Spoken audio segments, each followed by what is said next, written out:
ቦታ ነው በካንሰር የታመምኩበትና ተወዳጁ ማስተር አብነት የጤናውን ሁኔታ በተመለከተ በማህበራዊ የሶሻል ሚዲያዎች ላይ ጉዳዩን ይፋ ካደረገበት ሰዓት ጀምሮ በርካታ ኢትዮጵያውያን በጉዳዩ ተጨንቀዋል።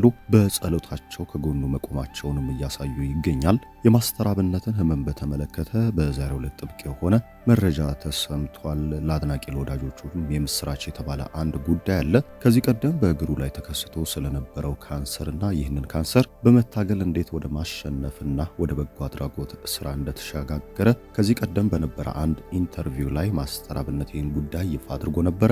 ዳግም ከዚህ በሽታ ጋር የመጋፈጥና በፈተና የመውደቁን ጉዳይ እንደመጣ ካወቀበት ዕለት ጀምሮ ይህንን የሚወደውን ስራ ያለ መከታከት ለመቀጠል መወሰኑና ዋጋ ሲከፍል መቆየቱም ተነግሯል። አሁን ላይ ግን በሕክምናው ሙሉ ለሙሉ ይህንን ለማጥፋት የሚቻልበት እድል እንዳለ ተነግሯል። ከዚህ ባሻገር ማስተር አብነት እጅግ አስደንጋጭ የሆነ መልእክትን አስተላልፏል። በተለይም ደግሞ የሚደግፋቸው የሚያግዛቸውን ወገኖቹን በተመለከተ ከሞትኩኝ ያለኝ ሁሉ ለአቅመ ደካሞች እንዲሰጥና እንዲበረከት ፍላጎት አለኝ በማለት ከዚህ ቀደም በነበሩ ቃለ መጠይቆቹ ላይ ገለጸው። ማስተር አብነት አሁንም ፍላጎቱ ይህ እንደሆነ እየተነገረ ይገኛል። ኢትዮጵያውያን ግን እርሱ በቁም መላው ጤናው ተመልሶ ዳግም ለበርካቶች ብርሃን የሚሆንበት እድል እንዲፈጠር የበረታ እንቅስቃሴያቸውን ቀጥሏል።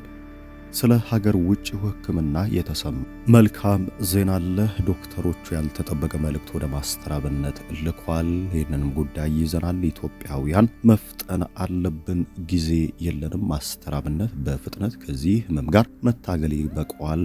የሚያስፈልገው ወጪ ሁሉ ተሸፍኖ አፋጣኝ የሆነ የሕክምና እርዳታ ማግኘት አለበት የሚሉ ኢትዮጵያውያንም ደግ ልቦችና ቅን ሐሳቦችን እያመነጩ ይገኛሉ። ሰላም ጤና ይስጥልን። የተከበራችሁ የኢትዮ መዝናኛ አድማጭና ተመልካቾቻችን በያላችሁበት የዓለም ክፍል አክብሮታዊ ሰላምታችን ከያላችሁበት ይድረስ።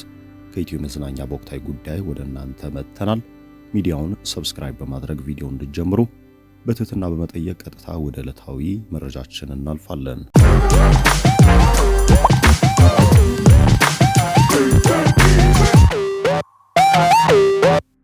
ይህንን አስደንጋጭ የሆነ ዜና ከሰሙ ዕለት ጀምሮ በርካታ ኢትዮጵያውያን ልባቸው ተሰብሯል። ለማስተሩም ጤናን እየተመኙ በየቤቶቻቸው በራቸውን ዘግተው እየጸለዩ ይገኛል። ማስተር አብነት ጤናው እንዲመለስ የሚችሉትን ሁሉ ለማድረግም ፈቃደኛ መሆናቸውን አሳይቷል። ማስተር አብነት ከገንዘብ ውጭ ሀገር ሄዶ ከመታከምም በላይ ከኢትዮጵያውያን የጠየቀው ሁሉም በየሃይማኖቱ ጸሎት እንዲያደርግና አምላኩን ጤና እንዲሰጠው እንዲለምን እንዲማጸን መሆኑን ተከትሎም ሁሉም ኢትዮጵያዊ ማለት በሚቻል ደረጃ ጸሎት እያደረጉለት ጤናው እንዲመለስ ሕክምናውም እንዲሰራና በሕክምናውም ሙሉ ለሙሉ ጤናው መመለስ እንዲቻል ልባዊ ምኞታቸውን እያደረሱ ይገኛል።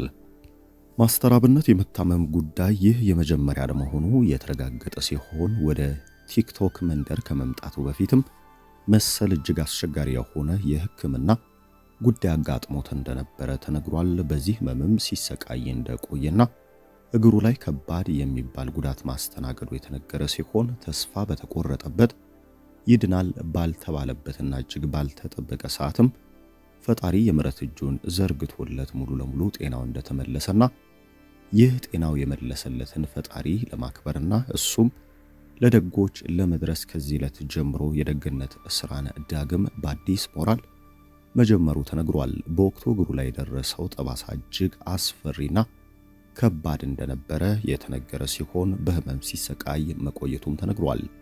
ነገር ግን በርካቶች ተስፋ በቆረጡበት የሕክምና ባለሙያዎችም ተስፋ የለውም የሚል የመጨረሻ ደረሰኝ በቆረጡበት ሰዓት ፈጣሪ ደርሶለት የምሕረት እጁን እንደዘረጋለትና ከነበረበት ከባድ የካንሰር ህመም ሙሉ ለሙሉ በሚባል ደረጃ መዳን መቻሉን ገልጿል። ከዚህ በኋላ በመልካም ጤንነት ላይ ለረጅም ዓመታት እንደነበረ ነገር ግን በጎፋ እንዲሁም ደግሞ በቦረና በነበሩ የድጋፍ መሰል ዝግጅቶች ላይ ጥቂት የሚባል ህመም ጀምሮት እንደነበረ ተነግሯል። ለረጅም ዓመታትም በጉዳዩ ሲሰቃይ እንደነበረና የባስ ብሎ ከቅርብ ጊዜ ወዲህ መቀመጥ መቆምም እንዳቃተው በዚህም የሕክምና እርዳታ ማግኘትና እረፍት ማድረግ ግዴታ እንደሆነበትም ያስረዳው ማስተሩ ያለፉትን ወራቶች በከፍተኛ የጤና እክል ላይ እንደነበረ የቅርብ ወዳጆቹ ይጠቁማሉ። ይህንንም ተከትሎ ከህዝቡ መራቅ የማይፈልገውና ሕይወት ለጨለመባቸው ቀን ለራቃቸውና ጓዳቸው ለጎደለ ዛሬም ከጎናቸው መቆምን የመጀመሪያ ሥራው በማድረግ የሚታወቀው ማስተር አብነት ሕመሙን በውስጡ ይዞ ለቀናት ሲብሰለሰል እንደቆየ ተነግሯል። በመጨረሻ ግን የሱ መኖር ወደ ጤናው መመለሱ ይህን ሥራ በበለጠ መንገድ መስራት እንዲችል እንደሚረዳው በመገንዘብና በጓደኞቹ በቤተሰቦቹ ውትወታ የጤና ጉዳዩን ለመታየት መወሰኑም ተነግሯል። መልእክቶችን ከአንድም 2-3 ያስተላለፈው ማስተር አብነት ከህዝብ ገንዘብን ውጭ ሀገር ሄዶ መታከምንና ሌላ ድጋፍን ሳይሆን ጸሎትን ነው የፈለገው። ሁሉም በየሃይማኖቱ አምላኩን እንዲለምንለትና ጤናው እንዲመለስ በበጎ ስራውም እንዲመለስ ሁሉም ከጎኑ እንዲቆም ጥሪ አቅርቧል።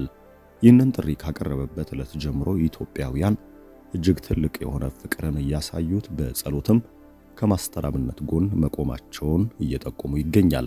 ከዚህ ባሻገር ከሀገር ውጪ እጅግ ጥሩ የተባለ ሕክምና ማግኘት የሚችልበትን መንገድም ለማመቻቸት መንገድ የጀመሩ ኢትዮጵያውያንም በርካቶች ናቸው። ማስተር አብነት እኒህን ጉዳዮች በተመለከተ በአንድ ወቅት ላይ እጅግ ልብ ሰባሪ የሆነ መልእክትም አስተላልፎ ነበረ። ከሞትኩ ያለኝን ሁሉ ለአቅመ ደካሞች ስጡ ያለው ማስተር አብነት ለገንዘብ ምንም ቦታ እንደሌለውና እስከ ለተሞቱ እስከ ሕይወቱ የመጨረሻ ፍጻሜ እስከ ሽምግልናው በዚህ በበጎ ሥራ መቆየት የመጀመሪያ ምርጫው እንዳደረገ ተነግሯል። በርካቶች አሁንም ማስተር አብነት ከሀገር ውጪ ሕክምናውን በማድረግ በመልካም ጤና እንዲመለስ ምኞታቸውን እየገለጹ ይገኛል። ማስተር አብነትም በተመሳሳይ የጤና ሁኔታ ሙሉ ለሙሉ ተመልሶ ከበፊቱ እጅግ በበረታ መንገድ ለምስኪኖችና ለተገፉ መቆም የሚችልበትን እድል እንዲያገኝ እየለመነ ይገኛል።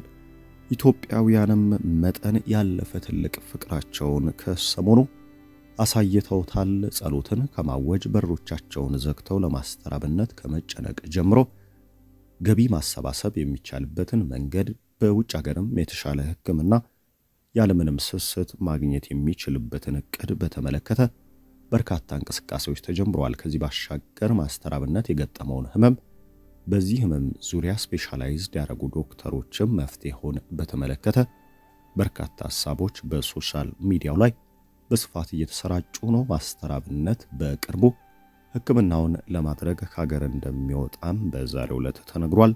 ሕክምናውን በየት ያደርጋል፣ ምን አይነት ሕክምና ያገኛልና በዛ የሚኖረውን ቆይታ በተመለከተ እኛ በመከታተል መረጃዎችን የምናደርሳችሁ ነው የሚሆነው። ማስተር አብነት ሙሉ ጤናው ተመልሶ ወደሚወደው ሀገሩ በመመለስ ከሚወደው መልካምና በጎ ተግባር ጋር ዳግም በብርቱ ጉልበት መቆም የሚችልበት ዘመን ከፊት ለፊቱ እንዲሆን መልካም ምኞታችንን ማድረስ እንወዳለን።